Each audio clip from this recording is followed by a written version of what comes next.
Hi! Welcome to my channel simple tasty food.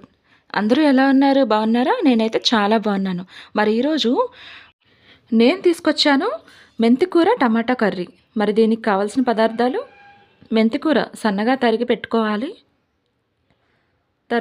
ఉల్లిపాయలు, పచ్చిమిర్చి, టమాటాలు, కొంచెం జీలకర్ర.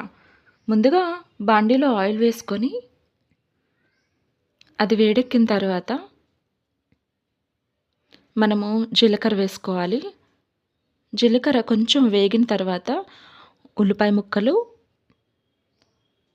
పచ్చిమిర్చి వేసుకొని వేపుకోవాలండి. చూసారా, పచ్చిమిర్చి వేసేస్తున్నాను. ఇవి దోరగా వేపుకున్న తర్వాత కొంచెం దాంట్లోనే పసుపు వేసుకోవాలి. పసుపు వేసిన తర్వాత కొంచెం మళ్ళీ ఒక 1 మినిట్ పాటు వేపుకోవాలి. తర్వాత దీంట్లోనే మనం రెడీ చేసుకున్న టమాటా ముక్కలు వేయాలి. టమాటా ముక్కలు వేసిన తర్వాత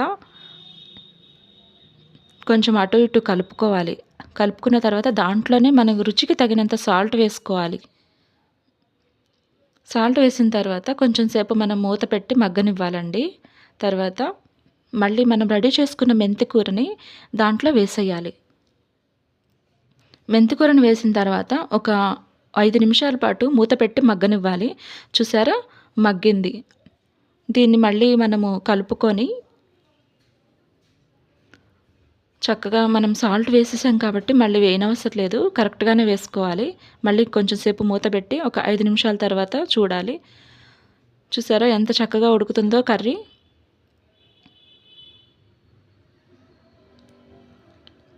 కొంచెం సేపు మనం కలుపుకొని దీంట్లోనే కారం వేసుకోవాలండి.